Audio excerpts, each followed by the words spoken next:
We are underway. Thank you so much for those of you who are viewing this on YouTube or elsewhere for coming to this or viewing this virtual program from Johnson County Public Library. It's Thursday, April 15th, and we're here tonight to talk about safe investing. I asked our guest to come tonight because I followed the all the GameStop news and all that stuff a few months ago, and that was in the news with great interest, like a lot of people. And I think also like a lot of people, I didn't really understand a lot of it or what was going on. Luckily, I didn't have any money tied up in it because I didn't understand what was going on. But I thought it was a fascinating story, and I think a lot of people it kind of piqued people's interest in what it was all about and what are safe and unsafe ways to invest your money. And so I invited from the Indiana Secretary of State's office, who do wonderful educational programs and have done some for us in the past. I invited Kelly Griese here to talk to us a little bit about that. So I'm going to let her take it away and tell us a little bit more about herself and what the Secretary of State's office does. Yeah, thank you, Davin. I appreciate the invitation for this just nice informal chat about something that's actually really complicated, and I think that just kind of caught the world by storm. My name is Kelly Griese, and at the Secretary of State's office, I serve as the Senior Investor Education Coordinator. It's a fairly lengthy title that really just means I educate people about their money and how to avoid investment fraud. So the office that I work in within the Secretary of State's office is called the Securities Division, and securities is another word for investments. We're responsible for regulating the investment industry. So all the people and products in the investment industry, we make sure that they're giving you the good service that you deserve. And if you're not getting that service or you feel like you're getting ripped off or scammed in some way, we definitely want you to contact us. And you can also contact us ahead of time for investing with someone to make sure that that person's legitimate, make sure that they're registered with our office, check to see if they're registered on a federal level with the Securities and Exchange Commission. And the story about GameStop really did catch everyone off guard and became this overnight sensation. So I prepared a presentation for us, and let me share my screen. And Davin, you'll have to let me know. Can you see that okay? Great. All right, so in late January, something weird happened, something chaotic enough to distract us from the pandemic, something big enough to dominate news headlines for more than a few hours, something significant enough to create agreement, even ever so briefly, between AOC and Ted Cruz. So all of those factors combined with the fact that it's my job to educate Hoosiers about money and investing meant I had to come up with a way to explain GameStop and quote unquote stonks. I really can't stand that word, but that's what they were calling them online. So this evening, or if you're watching this later on during the day, I'm going to provide you with details about shorting and hedge funds. I'm going to explain what the heck happened with GameStop, Reddit, and Robinhood and how they're involved. And I'll provide everyone with some words of caution when it comes to day trading and other current trends in investing. Now, the quick disclaimer here. I want to remind everyone that while I am happy to do my best to answer questions, I am not an investment advisor or an attorney. Additionally, I work for the agency that regulates the investment industry in Indiana, which prohibits me from providing any form of investment advice or recommendations. I kept legalese out of that terminology, but yeah, I can't give you investing advice. That was very clear. I appreciate that. I'm glad that that was clear, Davin. So we're going to start with shorting, short sales, with the brief reminder that all investing involves risk. That said, there are some securities products and investing practices that come with greater risk than others, and shorting is one of those. A short sale occurs when you sell a stock that you do not own with the expectation that the price of the stock will fall. Again, you don't own it and you are expecting how that stock will perform, hoping that it will fall. So here's a quick graphic to break that down a little bit with an example. Someone shorts a stock, they are essentially gambling on that stock's performance, believing it will soon drop in value. The investor borrows shares of the stock and quickly sells them, let's say for $10 per share. Once the value of that stock drops, let's say to $5 a share, the borrower then quickly buys back the sold shares and returns them to the original owner while pocketing the difference, which would be $5 in this example that the borrower would have made a profit. But what happens if the value of the stock doesn't drop? Well, that's when the short sellers lose money because they must buy back the shares at a higher cost. The second of those two scenarios is what happened with GameStop stock. GameStop is a retailer of video game supplies, novelty items. The company is seen by some to be on a path toward extinction, with digital sales overtaking physical sales. Now, these apocalyptic forecasts for GameStop led to its stock being targeted by short sellers who could have bought it at $18 a share on January 7th.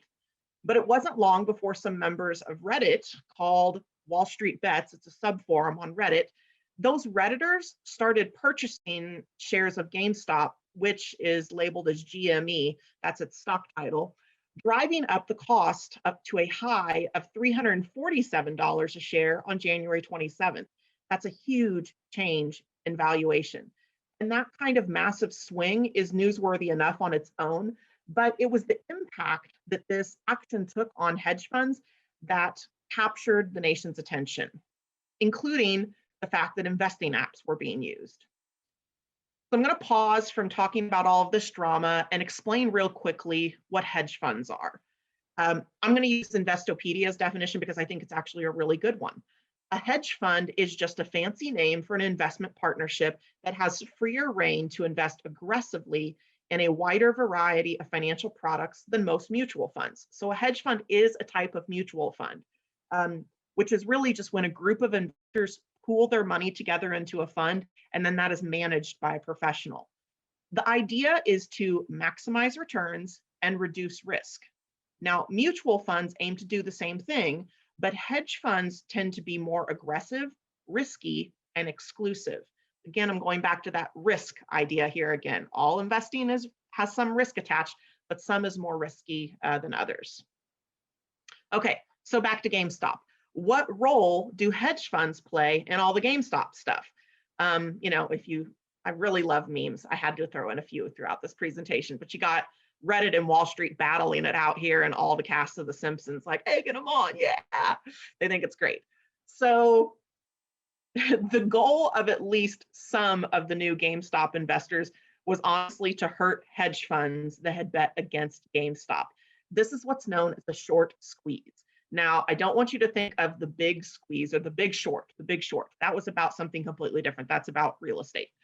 The word short in this scenario applies to the idea of short sales, and the word squeeze refers to the pressure placed on the folks who initially shorted the stock.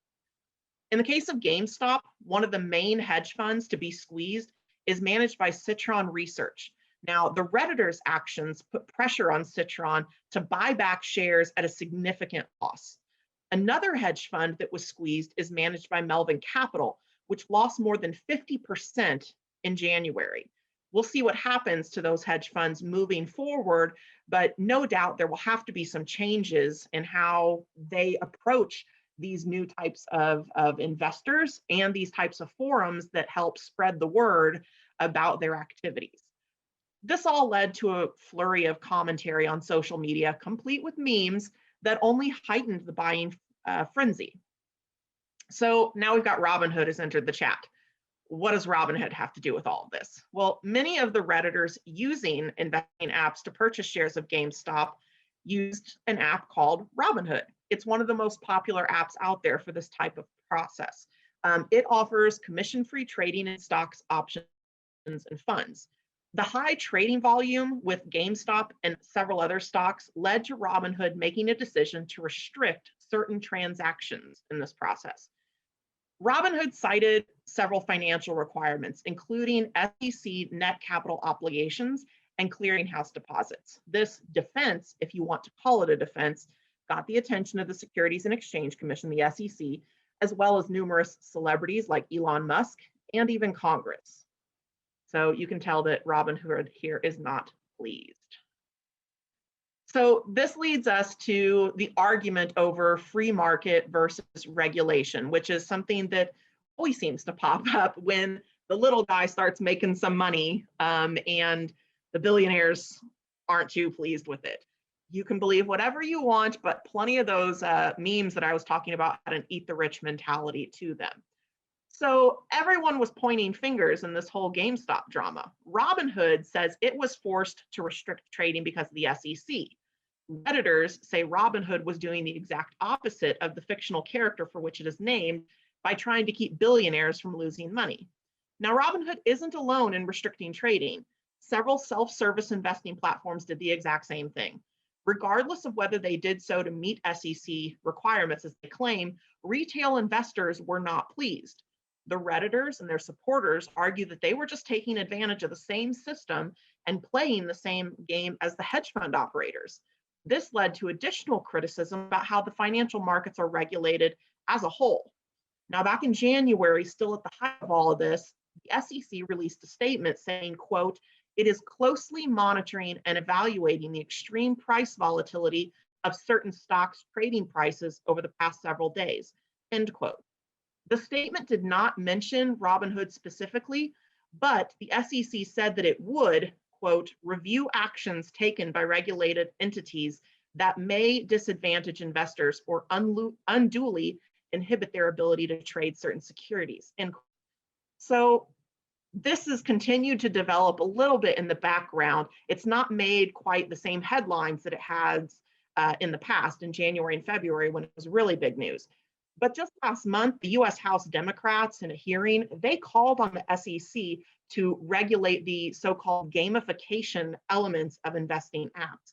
Again, going back to the idea that this is all gambling. They're worried that it's really turning into some form of gambling for some investors. The criticism of these apps is to encourage users to make trades more frequently, which can lead to a huge rack up of fees and lead to major financial losses. Now, House Republicans at that hearing expressed opposition to any kind of new regulations on trading apps like Robinhood. As of right now, no regulatory changes have been made and no charges have been filed, but both of those things could change.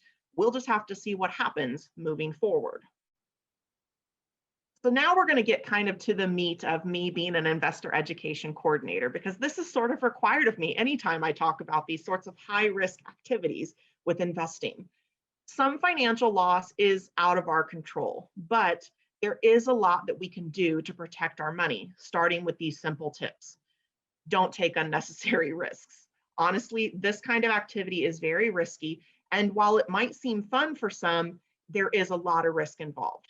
Risk is that chance that you take that you will lose your money or that your money will lose value. That goes back to the shorting again, by earning less than the rate of inflation. Now, we all have different levels of risk tolerance, so you should be investing based on your personal preferences and your financial goals.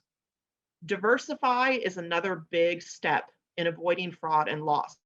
We all know that phrase, don't put all your eggs into one basket, because no investment performs well all the time. So you should spread your investments around to reduce risk and increase your overall return. You can learn some diversification strategies by visiting indianamoneywise.com. I've linked it at the bottom of most of my slides here. And Investopedia, again, has some really great tips. And it's a pretty good website for just getting plain speak language about investing terminology and investing processes. So I definitely recommend it if you're trying to learn more about investing. You should definitely investigate before you invest. Now, this is probably the number one way to avoid fraud, because the majority of the fraud cases that come through our office, no one ever bothered to check if the professional or the product were real, if they were legit. You can perform a registration search and look for company filings on the SEC's EDGAR website. It's EDGAR. And you can also visit our website, the Securities Division. We have the phone number on there on the screen, or you can simply go to the Indiana Securities portal. Both of those are linked on Indiana MoneyWise as well if you don't have time to write down these links. IndianaMoneyWise.com is going to get you pretty much everywhere you need to go. Think long term when it comes to investing. Understand that while fluctuations in general are going to happen, the market has continued to trend up over the long term. Consider the time frame of your investment goals. When do you hope to retire or semi-retire and pursue your own hobbies and interests full time? The idea is that when we're younger, we can afford to take more risks, but as we get closer to retirement, we want to try to, eliminate as many of those risks as possible and start becoming more conservative investors. That's not necessarily advice. It's just, that's how a lot of people view it. You can take more risks when you have that time horizon to make up for any stumbles you might have along the way. Though truth be said, even since I was young, I've been a conservative investor personally. Red flags. So no investor education messaging would be complete without the most basic warning about investment fraud and how to avoid it. Constant vigilance is key. So be on the watch for these red flags. If the seller isn't licensed or registered, licenses and registrations can easily be viewed using the registration search on our securities portal. Individuals and firms in the financial industry must meet certain requirements in order to be licensed. Another valuable resource when determining whether an individual or company is registered is the broker check by FINRA, and that is also linked on the securities portal. If no written information is provided, you should be asking for a prospectus or disclosure statement from any investment professional. These are legal documents that provide details about what the investment is offering. The prospectus or offer document will contain the facts and information you need to make an informed investment decision. The seller or the sales pitch is rushed and aggressive. We all know what these kinds of salespeople are like. And you may even encounter them just in the mall by somebody at a kiosk, aggressively trying to get you to talk to them and buy something. You should be suspicious of any seller who pressures you to act now or says that this is a limited time offer. If they are pushing you to make an immediate decision, it's probably because they don't want you to find out that the investment is a scam. Also, someone who won't take no for an answer is up to no good. Number 4, the seller is hesitant to answer your questions. Con artists seem to have an answer for everything. Bernie Madoff, who just died this week, famously said that he didn't want to work with anyone who asked too many questions. So con artists seem to have an answer for everything, but it's all very scripted. So if you ask them too many questions, they start to stumble over their lies in the long run, and it can make them uncomfortable. So it's best to walk away if they're not comfortable with those questions. If the seller promises high returns with little to no risk, huge red flag, because risks and returns go up and down together. If you want a chance at some high returns, you're going to have to accept high risks. But if you're a low risk investor, you can expect lower returns. This is always going to go up and down together, never opposite of each other. And also, as I mentioned earlier, there's no such thing as a no risk investment. All investing comes with some risk attached. Finally, if you're asked to keep this exclusive offer a secret, con artists don't want to get caught, and so they carefully pick their victims. They don't want you telling someone else who might be able to uncover the scam. So that's a huge big red flag if they say to keep something a secret. I like to just end with a little bit of, comic love right now because I am a comic nerd, and you can get lots of great comics, by the way, at the library. Remember that with great investing comes great responsibility. What happened with GameStop is an anomaly. If you are new to investing or you haven't yet started saving for the future, don't let this strange story scare you away from the financial markets. Investing is still the best way to grow your money and save for retirement. Now, I've mentioned our website several times tonight. The content of this presentation was inspired by a blog post that I wrote back in February, which Davin stumbled upon. I write about financial matters every other week, and I post that content to the MoneyWise Matters blog, which you can find by visiting our website, indianamoneywise.com. The website also has a lot of great information about investing and money management, as well as links to the securities division for filing complaints and performing those registration searches that I mentioned. And then I'll just put my contact information up there. My name is Kelly Griese, again, Senior Investor Education Coordinator. I am working from home right now. I'm not sure how much longer that's going to be the case, but the phone number that's on the screen there is my work number that is routed through my laptop. So you can still reach me during regular business hours. And you're welcome to email me as well if you have questions or concerns about investing, need some, tips about where to look for information about investing, or if you think you might have been ripped off by somebody. So Javin, I'll put it back to you. Do you have any questions?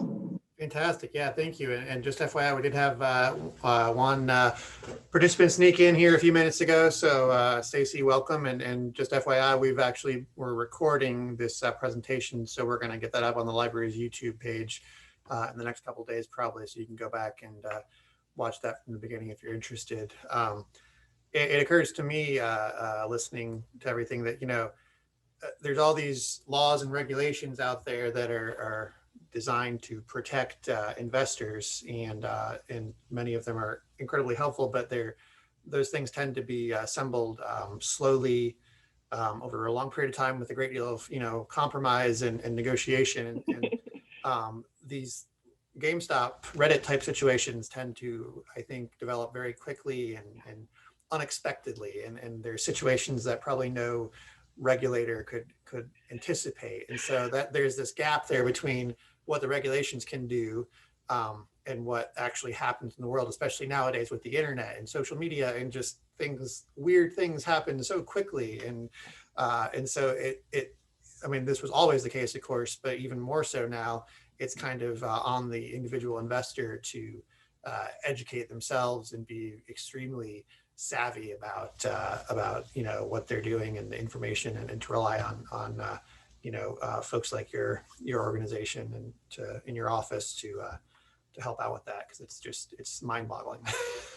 Yeah, I'm not sure that they even have all the regulation in place that they want to for the internet, and we've had that for quite a while now. Right. And social media too. They're still arguing over how to regulate social media and what is social media, and those kinds of cases are ending up before the Supreme Court on a yearly basis, it feels like. Regulatory stuff, as you mentioned, takes a very long time to put in place. There was some regulation that started to go through, and then it gets changed. And as I mentioned earlier with this Reddit stuff and the GameStop stuff, you've got some disagreement as usual between the two sides of Congress. And they're debating whether or not there even needs to be more regulation, or if we want more of a free market approach. So the consumer, the investor, really has to kind of be responsible for themselves in these situations. They need to do the homework. They need to research these apps very carefully before they get involved. There's nothing wrong with technology. There's nothing wrong with robo-advisors, which is another big step forward in the investing world as far as fintech is concerned. We hear a lot about fintech these days. And cryptocurrency is another aspect of that with fintech. These are, things that are developing at just an incredible rate, as you mentioned, and we're seeing so much change so quickly. It is very hard for regulators to keep up. It's hard for the investors themselves to keep up. But my best advice I could give anyone when it comes to investing and keeping yourself safe and your money safe is, if you don't understand it, you probably shouldn't be investing in it. So, do your research, do your homework. If you're interested in something like cryptocurrency, if you're interested in something like day trading, those things aren't inherently bad. It's just they're complicated, and you should be knowledgeable about them before you throw a whole bunch of money at the wall. Absolutely. Yeah, the other thing I kind of observed as this situation was developing, and also in your presentation, is these things like Robinhood and apps. It's the good thing about all this stuff is that really anyone has access to this now, and anyone can do it, and it's easier than ever. The bad thing about this is anyone can do it, and it's easier than ever. It's a real double-edged sword. And obviously, internet day trading and all that has existed for going on probably 20 years or more now. So that's not a new concept as such, but I think it's developing, and the apps and everything are making it way easier to get involved. And maybe, the easier things are, sometimes maybe the less education or impulse control or whatever you want to call it is involved. And so and you're competing, it's kind of like a amateur sports player suddenly competing with in the major leagues or with the NBA. You're up against people who have a lot more training and information than you, and and it's exciting, but also can be quite challenging, I assume. Yeah, you don't want to get creamed by the pros. So yeah, I totally understand that. But yeah, I agree with you 100%. I think the accessibility is a wonderful thing. I think the fact that it's easier than ever in some ways is it's a positive thing in the end, as long as is again, great investing, great responsibility. So I appreciate that people have access to this. I really want more people to become investors. I want people to take advantage of the tools that are at their disposal. I just want them to do it in a responsible way, because I hate seeing people lose money. And things like this, this kind of risky behavior, there's nothing illegal about it. There's nothing that my office could do to protect you if you make dumb decisions with your money. We can go after a criminal who fraudulently sold you something that wasn't real, but if you just want to make stupid decisions with your money, I can't help you. That's not illegal. It's not illegal to have poorly performing stocks. It's just unfortunate. It's a game, right? Yeah. Well, I know we're grateful for, organizations like the Secretary of State's office. As librarians, we are information professionals, and we answer a lot of questions. There's also a lot of questions we don't answer that we do get asked. And, we always say we don't do medical advice, we don't do legal advice, and we don't do financial advice. And, this time of year, we get a lot of people wanting us to do their taxes, which I assure you, you do not want me doing your taxes. I barely get through my own every year. And it's the same with— I use a professional. Exactly. Leave it to the pros. So, and it's the same with investment stuff. You don't want me, even if it's not legal for me to answer that. And if it was, you wouldn't want me to do it. And so, there's a lot of great, there's, the Edward Jones and the this and that out there that do a wonderful job. But it's also their business, that they make money off of doing that. And so there's that element to it. So to know that there's the Secretary of State's office that's their job is just to provide that information, and not, you have no profit motive, you have no business interest in that. You're an impartial party.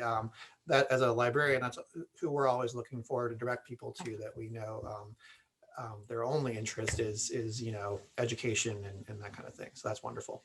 Yeah. Well, thank you so much, Davin, for having me join the library today. And, happy to come back in the future if there's other big financial topics that your visitors want to know about. We're always happy to provide that information. And again, I just plug our website because, as you mentioned, it's filled with free, unbiased, solid information. We just completely redid our website about a month ago. And so everything is up to date and it is as accessible as possible, because we really want people to have that information in hand and make the best decisions for themselves when it comes to their money. I love it. I love it. Great. Well, we'll keep an eye on the news and just keep watching all this wild stuff develop, and try to keep up. And again, I really appreciate you coming out tonight, and hope everyone that watches this enjoys it and learns something, and check out Indiana Money Wise on an ongoing basis to keep getting good info. Thank you so much, Davin. Great. All right. Thanks, everybody. Have a great night.